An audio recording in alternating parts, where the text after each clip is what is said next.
તો MC traffic સિગ્નલને smart બનાવવામાં આવશે। સ્માર્ટ સિગ્નલથી વાહન ચાલકોનો સમય અને ઈંધણ પણ બચશે। સિગ્નલ ઓટોમેટિક ટાઈમ નક્કી કરીને ચાલુ બંધ થશે। વાહનોની સંખ્યાના આધારે આ સિગ્નલ ચાલુ બંધ થશે।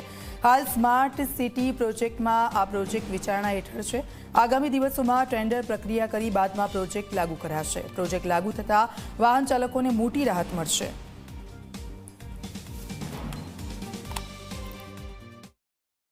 હવે ટ્રાફિક સિગ્નલ ઉપર તમારો વધુ સમય નહીં બગડે એટલા માટે, કારણ કે અમદાવાદ મ્યુનિસિપલ કોર્પોરેશનનું સ્માર્ટ સિટી એ પ્રોજેક્ટ અંતર્ગત આગામી દિવસોમાં અમદાવાદ શહેરના સિગ્નલો સ્માર્ટ બનવા જઈ રહ્યા છે। એટલા માટે, કારણ કે જે પ્રકારે અમદાવાદના એ ટ્રાફિક સિગ્નલોમાં કે જ્યાં ઓછા વાહનો હોય છતાં પણ 120 કે 60 સેકન્ડ જે સમય માટે એ વાહન ચાલકોને ઊભા રહેવું પડે, એ પરિસ્થિતિને જોતા અને એ સમયનો વ્યય, એ ઈંધણના વ્યયને જોતા અમદાવાદ મ્યુનિસિપલ કોર્પોરેશનનું એ સ્માર્ટ સિટી પ્રોજેક્ટ વિભાગ એ નવતર પ્રયાસ કરવા જરૂર છે, જેની વિચારણા ચાલુ છે, જેના આગામી દિવસમાં એ ટેન્ડર પ્રક્રિયા કરીને એ પ્રોજેક્ટ લાગુ કરવામાં આવશે કે જેના કારણે સિગ્નલ ઉપર ઊભા રહેતા એ વાહન ચાલકો કે જ્યાં વધારે વાહનો હશે તો એટલા સમય એ સિગ્નલ જે છે એ બંધ રહેશે। જ્યાં ઓછા સિગ્નલ હશે ત્યાં ઝડપી એ સિગ્નલ એ ખુલીને બંધ થઈ જશે।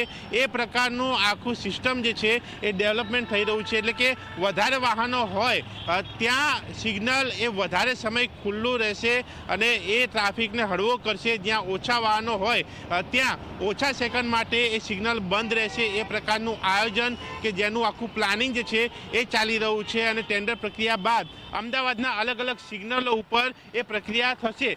થોડાક મહિનાઓ પહેલાં ક્યાંક એ પ્રોજેક્ટનો એક ડેમો એક થઈ ચૂક્યો છે તેવી વાત છે, પરંતુ હાલ આ સિગ્નલ જે ઓટોમેટિક સિગ્નલ બનાવવાની વાત છે તે ક્યાંય ચાલુ નથી। પણ એ પ્રોજેક્ટ એ ટેન્ડરિંગ પ્રક્રિયા થયા બાદ અમદાવાદમાં લાગુ કરવામાં આવશે, જેના કારણે એ ટ્રાફિક સિગ્નલ ઉપર ઊભા રહેતા એ વાહન ચાલકો કે જેમનો સમય અને ઈંધણ એ બંનેનો બચાવ થશે અને લોકોને, અમદાવાદવાસીઓને એક સ્માર્ટ સિગ્નલ પણ જે છે એ મળી રહેશે। કેમેરામેન તુષાર શાહ સાથે દર્શક રાવલ, ઝી મીડિયા, અમદાવાદ।